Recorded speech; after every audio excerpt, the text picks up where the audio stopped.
Runinga ya Hope TV.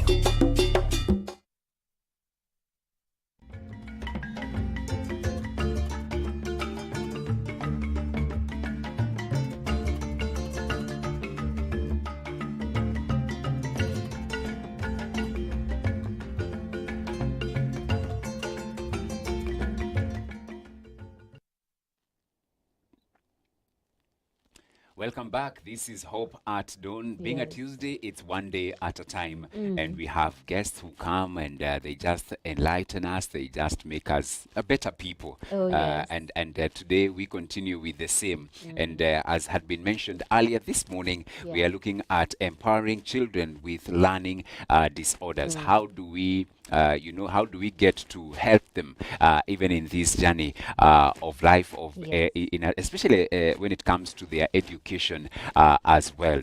We so hard. How do we even identify those challenges at a young age, at early age, so that we don't become a burden to them, we don't become even, or rather worsen the situation for them. And so be part of the show. Get in touch with us across all our social media platforms, Hope TV Kenya, and also you can get us on WhatsApp 0708 222 323. My name is George Gishoro, and right about now, why don't we introduce our guest? And our guest has a very interesting is it the first name? So allow me to introduce her with the second first name, then she will tell us about the first name. So in studio, we have Rachel Simiyu, Nettabella Rachel Simiyu. She is an education psychologist and the author of Embracing Neurodiversity, Unlocking the Potential of Children with Learning Disorders. Good morning. Good morning. Karibu sana. Thank you so much, Mr. Gishu. It's good to have you this morning. Yes. Before we even start our conversation, a beautiful name I have seen there. I know she's taking notes. She's in that journey. Nettabella. Tell us something about Nettabella. I actually asked my mother, where did you get this name? My goodness. What she told me, I was born in Nairobi Hospital, and we had a white lady who attended to me. And so she said, this child will be called Nettabella. And just like that. Just like that, I acquired that name. And it's a very unique name. Very unique name. I've never had anyone with it.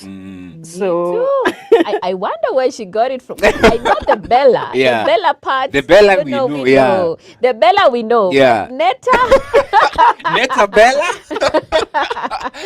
But it's definitely a beautiful name. And we are so glad to have you here today.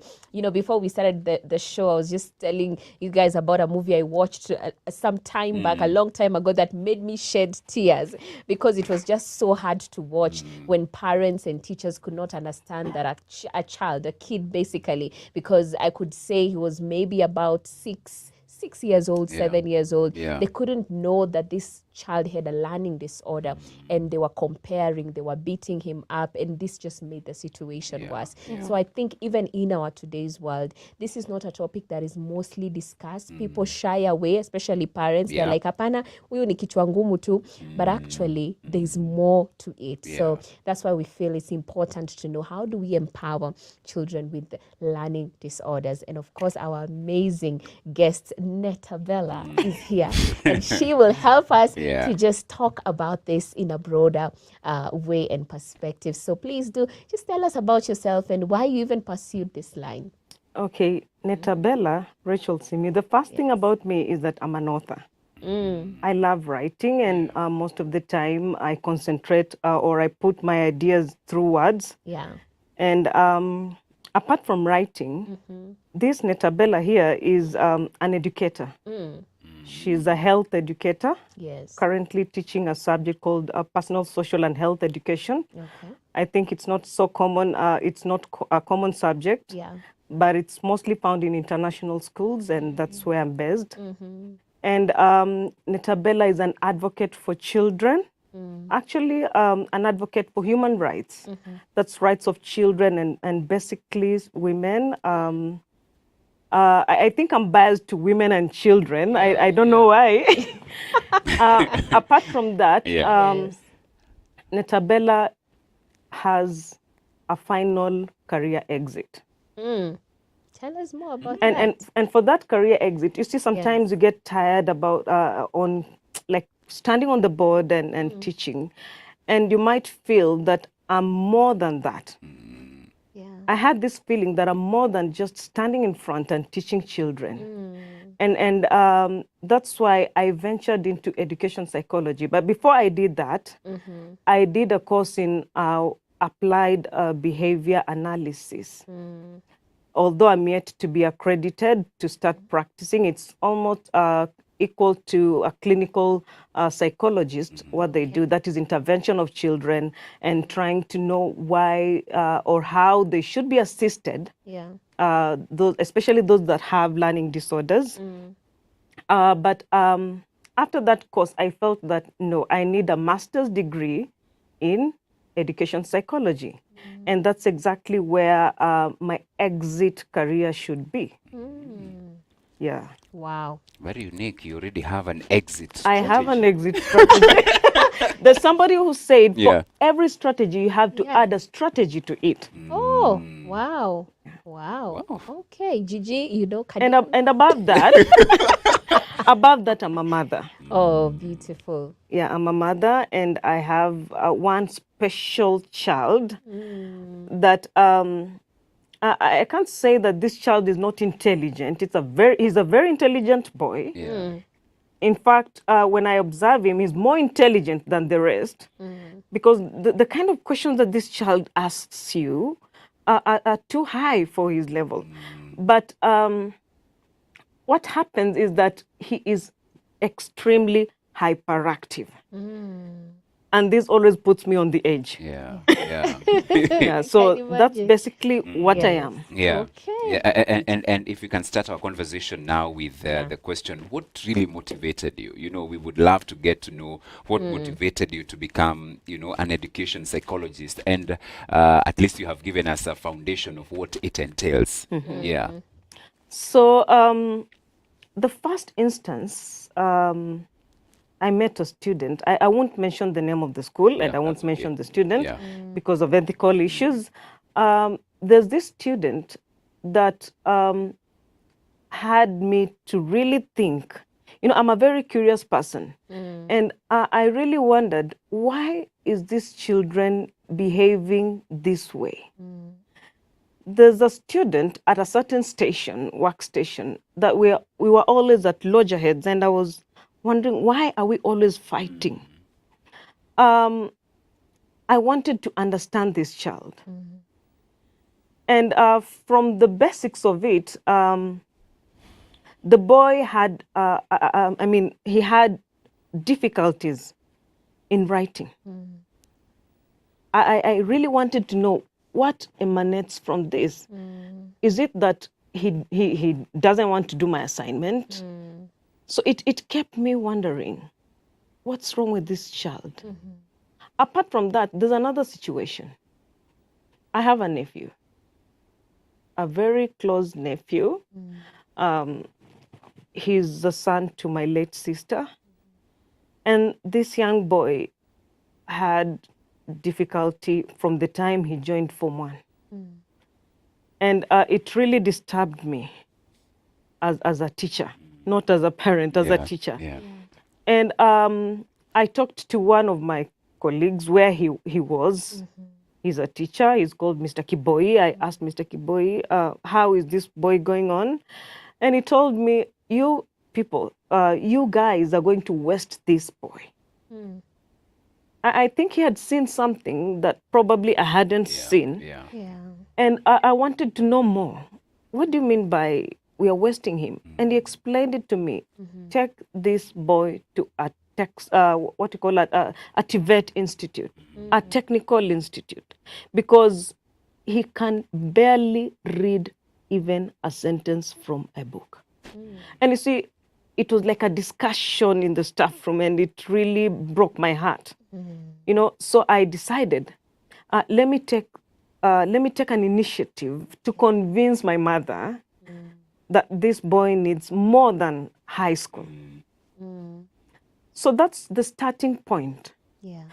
And then to explode everything, I had a friend, or I have a friend, a very close friend, that kept on telling me how I look like a psychologist, because like sometimes I would talk in a way, and I would like be more therapeutical than just teaching. Yeah.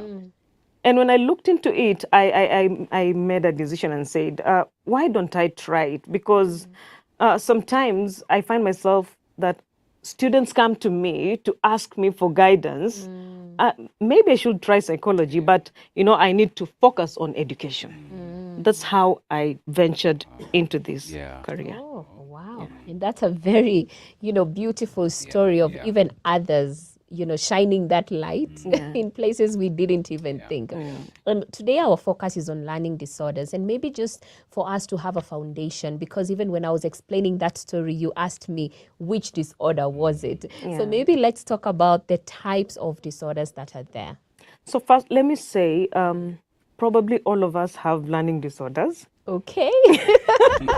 Gigi has refused though. He said, no, we are not there. Although, you see, the level of disorders are mild Okay. or extreme, that is severe. Right. Sometimes we have emotional or behavioral disorders. If I'm too anxious, for instance, I have an anxiety disorder. If there's something pending, before I even came for this interview, I was so anxious. I was like, when are we going to start it? Yes. So I should say a learning disorder, it's a neurological kind of condition that what it does is that it shows the difference in how people perceive information and how people react to certain information or how they learn.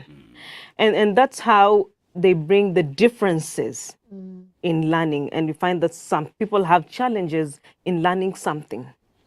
And we have different types of disorders. As I've mentioned, we have behavioral disorders, like ADHD, that is attention hyperactivity disorder. We have children who are so hyperactive that they can't settle down. That's a disorder. We have anxiety, that's a disorder. Although those are minor disorders that come as conditions related to other disorders. Okay. But some of the main disorders that we have is like dyslexia. A person who's dyslexic, one thing is that they have a problem in language use. They might not write the sentences correctly. The words are misspelled. Even if you write on the board, they'll copy it wrongly. If you tell them the exact spelling of a word, after some few minutes, they'll write it wrongly again. So that's dyslexia. Then we have dyscalculia. That has to do with mathematics skills. Dyscalculia, it's kind of difficult to pronounce. But these children or people with this disorder have difficulty in mathematical skills. Then we have dyspraxia. It has to do with coordination of the motor skills. When I talk about motor skills, I mean movement. Some fine motor skills like the fingers, or gross motor skills like jumping. Like for finer motor skills, a child might not color properly. They might not draw. So it's a disorder. Then we have, which other one have I left out? We have these normal ones that we know, like Down syndrome. I think it's very common to people. We have others like, which other one? I'm forgetting. We have the, have I talked about dyscalculia? Yes. Yes. I'll remember as time goes by. There's so many disorders. Okay. So let's talk about helping people and helping parents or even close family members to identify some of these disorders. What are some of the basics? Let's talk about not even the ones that you need to take this child to a clinic, but the basics that that can be picked to show that there are some disorders. You know, every disorder has its own specific sign and symptom or characteristic. But you see, there's that general sign and symptoms that you can look at a child or somebody and say that this person should have a disorder. But one thing I need to put across is that not every action that somebody does will be judged to be a disorder. The only way we can conclude that somebody has a disorder is when we have a repetition. You look at the progress. Does it repeat? That's when you'll have the ability to conclude and say probably this is a disorder before you take it to a specialist. So some of the signs might be, as I've mentioned, some lack of language, speech. You find that not actually lack of it, but delay, especially for the preschoolers, these young children, as they grow. This is kindergarten stage. When a child delays speech, there's high chance that this child has a disorder. Another thing is that you look at the finer and the gross motor skills. Can this child balance properly? Can they jump? Can they draw? How do they coordinate their physical abilities? That's another characteristic or a sign of a disorder. We look at something else like cognitive abilities or skills. I was looking at, or I was reading a certain report by the Kenya Institute of Special Education that was written in 2018. There were children in a certain place who could know the colors of the flag, but they could not remember exactly what these colors meant. So these are common things. And these are class 6 students at that time. You know, it's very common that red is blood.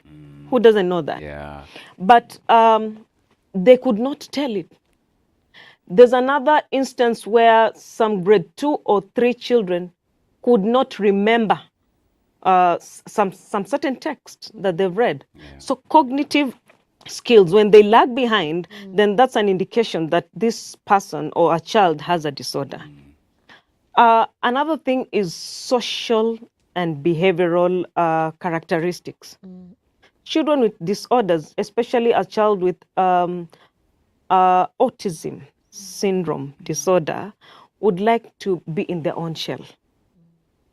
They hardly socialize well with others. You'll find that they'll always go violent. If not violent, they'll have to throw tantrums. But again, you have to weigh, is this a normal tantrum for the preschoolers? Like if I pick your thing, you'll throw yourself down and start crying and throwing yourself up and down and, you know, but if it's a repetitive behavior, then you'll say this child has a disorder. So basically, those are the general characteristics that you look at. All right. And I see it's around 33 minutes past 8. So this would be the perfect time for us to take a little bit of a short break. But once we get back, we still have more on this conversation. And of course, we'll be talking about Nettabella. Oh my, I almost said something to advertise a company. But anyway, they've not paid us for that. But anyway, let's take a short break. When we come back, we'll be talking about her wonderful book. So please do keep sending in your feedback. If you have any questions, we would love to also look at them. So we are live on YouTube. You can comment or also send us a message via WhatsApp number 0708 222 323. See you shortly.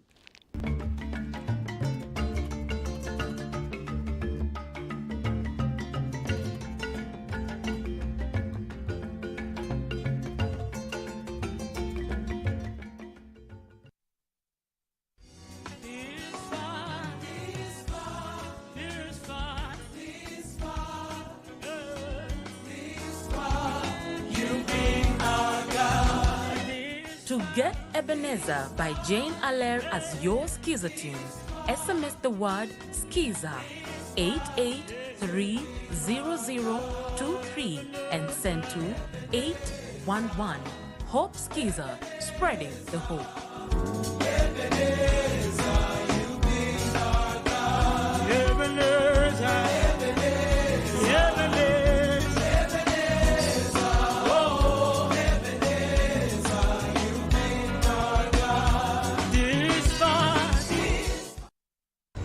Gather your family together to see Superbook.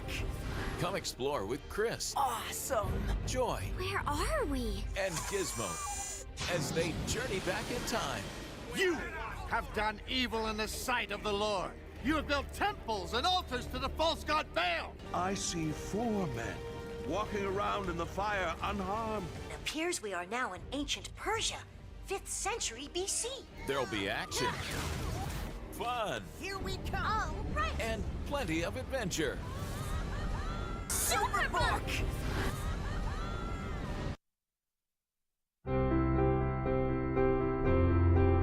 The Asian community in Kenya has been nationally recognized as the 44th tribe of the people of this great nation. For me, God is real in Christianity. I talk to Him, He talks to me. I fail, He forgives me. When I first read the first book of Genesis, it gave me an orderly sense of accounts of creation. Day 1 is what He does. Day 2, He creates this. Day 3. Every third Thursday of the month, we bring you Asia Testify, where we will be listening to life-transforming stories of Asian believers who have walked with the Lord. Only here on Hope TV. Look and live.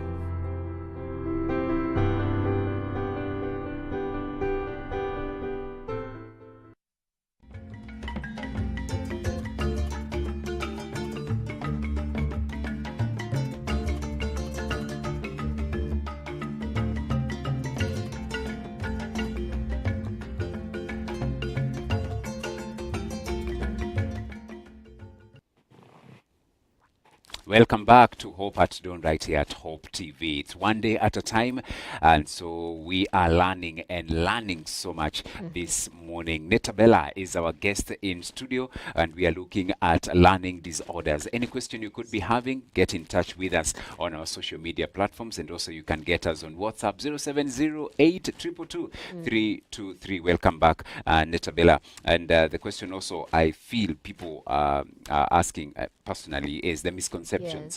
Because there are so many misconceptions.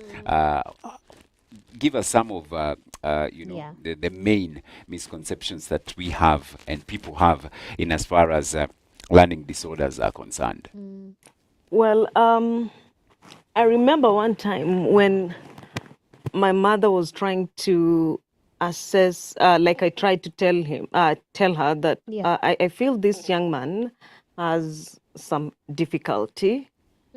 What she told me is that probably this boy did not breastfeed so much because the mother passed on when he was around 9 or 6 months old. So I think that's one of the misconceptions that people have, that probably the nutrition or maybe the kind of lack of or neglect from a mother can make a child have a disorder. Another major misconception that we have is that most teachers especially believe that a child that has a disorder is a child that is not intelligent. That a child that has no will to do exactly what he should do to fulfill his potential or her potential as an individual. So they look at it like it's lack of intelligence. That's another misconception. And there's another interesting misconception or belief that most African communities share, is that they believe when a child has a disorder, chances are it's either a curse or it's witchcraft. And that's really eating people up because they don't take the chance to take this child to the services that are required. So the child ends up being wasted because you believe somebody so and so had a bad eye on this child and probably they bewitched this child. Another misconception is that we believe that all these children or those people who have disorders have the same experiences. All of them have different experiences and they can never be the same. All right. So basically, those are the misconceptions that we have. And maybe just to kind of now bring people to an understanding, what causes, these disorders to happen? The main causes of such disorders are genetics. Okay. Hereditary. You'll find that, for instance, autism, the child has to get it from a parent. But there are some disorders like the Down syndrome. It has to do with, still it's genetics, but probably there's an abnormality in how the cells divide. That's too scientific. I can't really explain that. But I think that's what happens to a child, that they end up having Down syndrome. And then we have other environmental conditions, probably, like, or during the prenatal care, when a mother is pregnant. When this parent is exposed to drugs, probably smoke, that is smoking cigarette, and alcoholic. It's a proven fact. Yeah, it was researched that tobacco has very strong effect on a child before birth, as well as probably some medications. Those are health conditions during pregnancy. Maybe the mother is exposed to some toxins or some toxic chemicals or substances like lead and so on. This child might develop some disorders. Right. Oh, yeah. Okay. But the major one is genetics. Genetics. Yeah. Okay. Talking of these children with learning disorders, are there special, do they need any special handling? And what are some of the common challenges when dealing with such children? Of course, since they are not we call it neurotypical. That's an average individual. They're not neurotypical, they're neurodivergent. Meaning they act differently in relation to what their peers do. It means they need adequate care. They need adequate care. And some of the care that you can give such children, the first one is emotional, just trying to understand them, accept them the way they are, and then taking them for maybe checkup and health facilities where they can be assessed on a regular basis and see whether there's improvement. In terms of learning now, do they need like special schools Of course, what yes. should be done? Of course, yes. It's either you take this child to a special school. We have centers that deal with children with learning disorders, purely special school. But you see now, like in the current government, they introduced what you call inclusion. Yes. Where a child has to be, I'll call it integrated, but sometimes I'll call it dumping them because the special care that is there is not adequate. The infrastructure is not conducive. It is not even the ratio, pupil-teacher ratio. It is not enough. And you see, the number of teachers that have done special needs education is very few. It's minimal in actual sense. And these are the neurotypical or normal, let me put it, normal teachers that are in regular schools where these children are integrated, do not have time for them. So the only way, if a school has a situation where mostly private schools, they might give what you call extra attention to this child. That's the only way they can help this child probably and motivate them. And that's basically what is trained in applied behavior analysis, where you learn how to actually motivate this child. Yeah. That's true. I mean, that reminds me of an interview we had the other day. And, the lady was bringing out the fact that, the people with these learning disorders, the disabilities and all that, they are different, so unequal. So now when you put them in that category, it's like even opening avenues for bullying and stuff like that. But, we do hope that some of these things should be revised. But anyway, you have authored a wonderful book. I love the purple. It's matching with my outfit and all. But it's called Embracing Neurodiversity. Please do tell us what that even means and, what inspired you. Let me first talk about the color. Yes. Even the color has a story. There's a story behind the color. This color is a sample of the last book that my father did before he died. Oh. So he was an author, a very great author in taxation. Yeah. And the last book that he did was in purple. And so it reminded me of him. Wow. And another thing is that it's a royal color. Absolutely. I mean, that's why I wore purple today. Gigi, you clearly didn't get the memo. But anyway. Why are you claiming this royalty? Because I'm in purple. My phone is purple. It's royalty over here. Yeah. Anyway, yes. Now, when you talk about embracing neurodiversity, I'll first start with the word neurodiversity. When we look at neurodiversity as a term, it means that our brains are not the same. The way I reason and perceive information is not the same way you perceive this information. Sure. So the way our brains function differently is the way that we need to take it as it is. And one thing you need to note is that there's no correct way in which a brain has to function. There's no correct way. So we need to welcome these differences in brain functions. And that's exactly what I meant by embracing neurodiversity. We accept the fact that our brains are different, they work at different paces, and that doesn't amount to lack of intelligence, but just a difference in the way they function, a difference in the way we perceive information and the way we react to information. So that's what embracing neurodiversity means.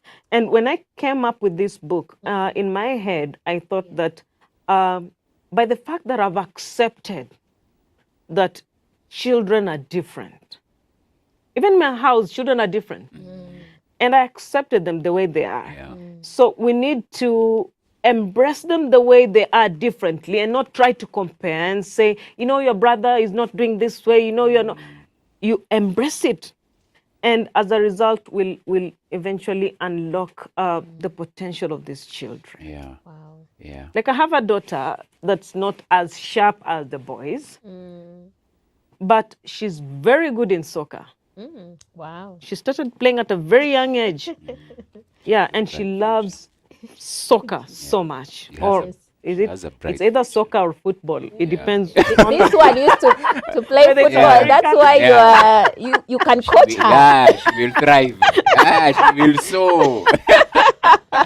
Amen. Amen to that. Let's talk about the teachers and the people who interact with these children. How can they be empowered? Because as you said, especially in the public education sector, how can they be empowered so that they are able to identify and also offer early interventions to these children? The only thing I'll talk about is training. There's nothing more, nothing less. Yeah. Right. I still go back to that survey that was done by Kenya Institute of Special Needs Education, KISE. It was on 2018. And one of their recommendations was that TSC had a mandate because they researched and they found out that the head teachers and the teachers that are handling students or learners in these mainstream learning institutions or integrated or regular institutions do not have enough training in special needs education. So that was one of the recommendations, that they need to train teachers. And they even came up with a proposal that they should have what you call INSET. That is the in-service education training. And you see, that's where Europe beats us.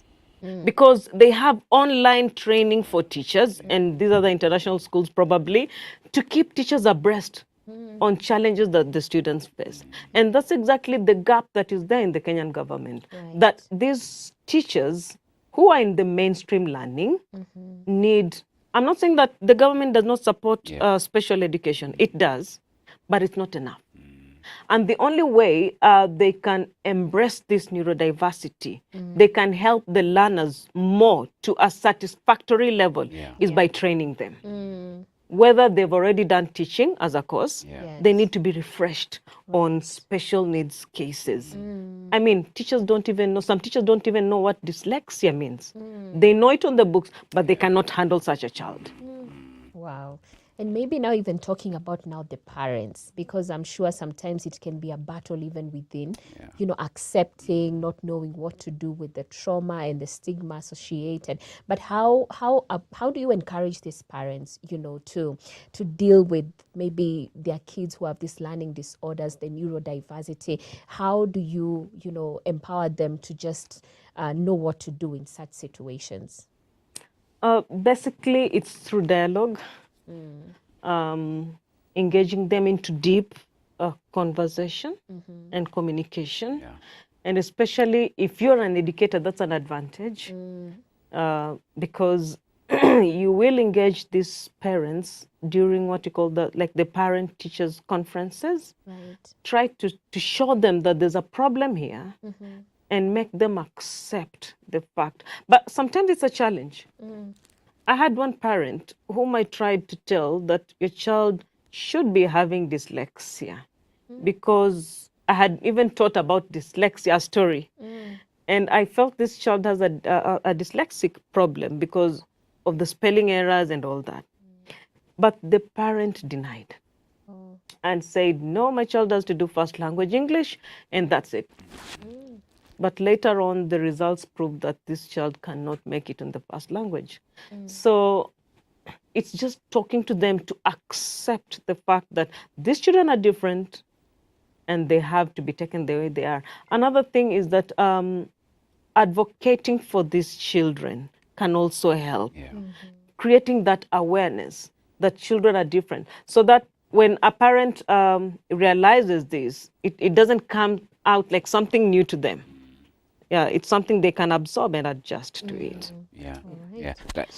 I know you have stories of children you have handled and who had these disorders, but they were, should I say, successful at the end of it. Could you cite some? I don't know whether I should mention names, but I think I will not mention names. Don't mention names? Yeah. There's this one student in my first station. Not actually my first station. It's one of my stations that had hydrocephalus. That's a condition where the head is bigger than the rest of the body because of, I don't know, water is lodged in the head and all that. That's so medical, I can't understand that. But this child had first undergone through a lot of bullying. You know, sometimes they'll mock her and call her names. But I used to talk to this child because sometimes she'll tell me, at that station I was a boarding mistress. And so she'll approach me and I'll encourage her and tell her, you're not the only one who has this condition, you're special. What have you done so far?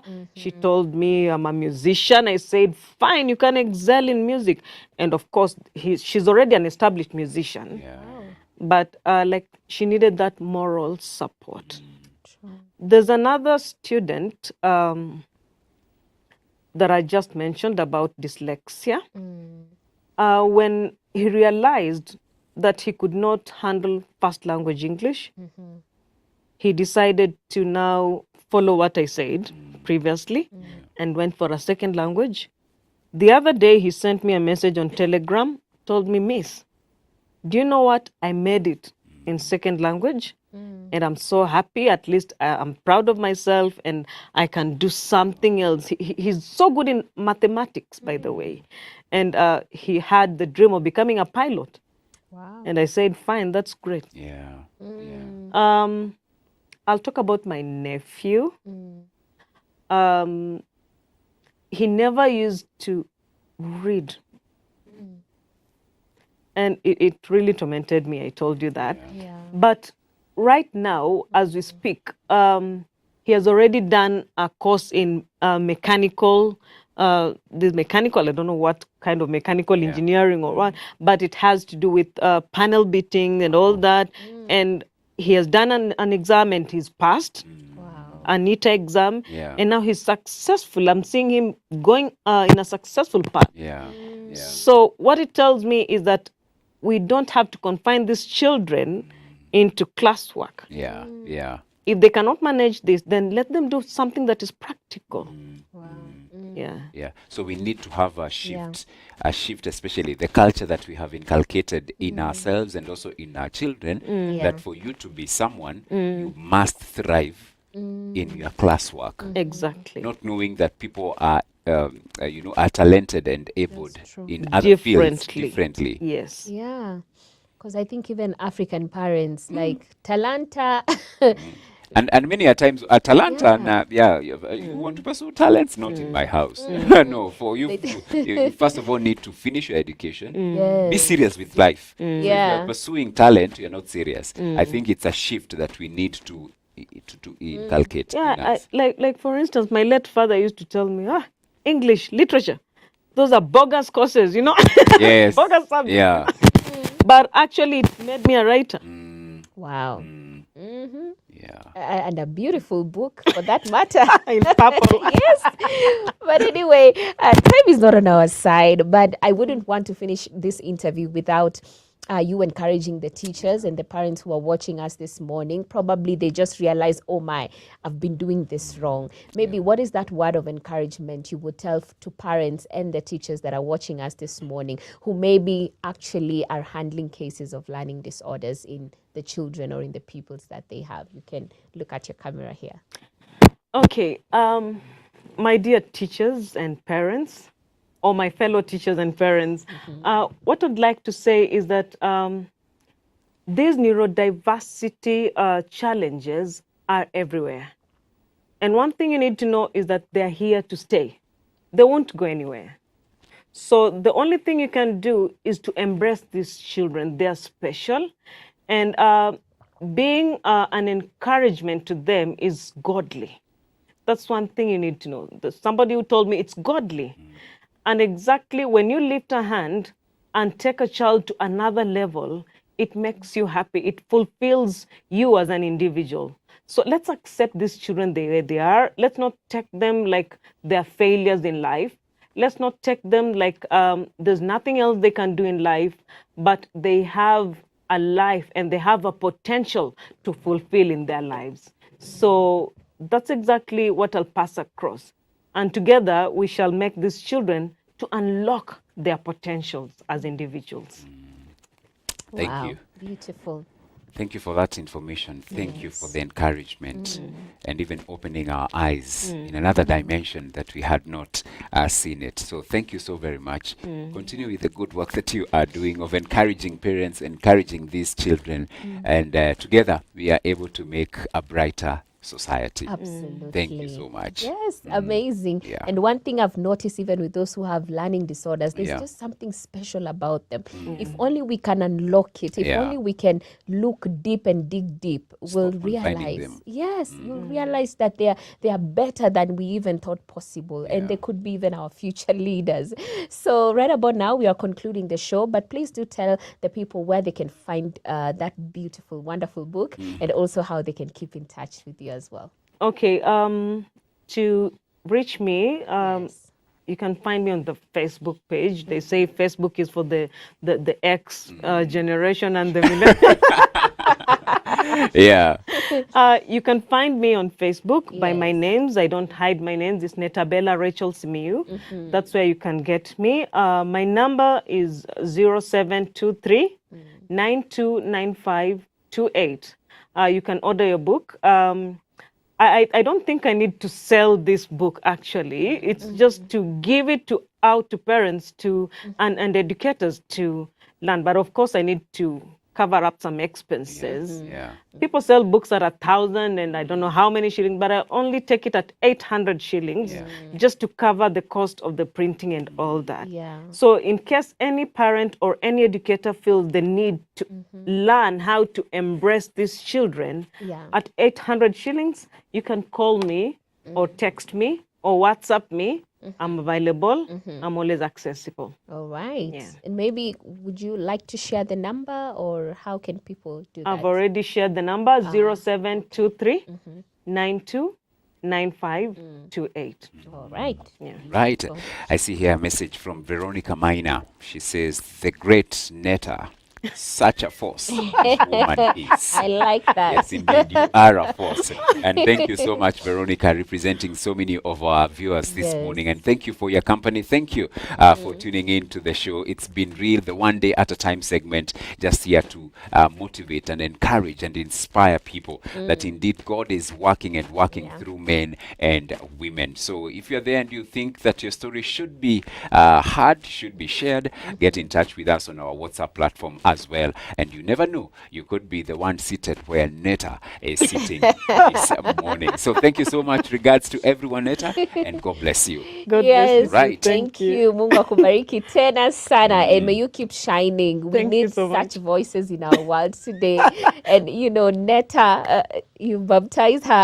I like the short form of it. Netta Bella. Netta, yeah. Bella we know. He said Bella we know, but Netta. So he decided, why not go Netta? Okay, no problem. All right, so thank you so much for giving us your wonderful company. It's time for us to wrap up. And my name is Beatrice Nudi. We will be seeing you guys tomorrow on The Christian Walk. Right, thank you so very much. My name is George Gishuru. Have a fruitful day ahead.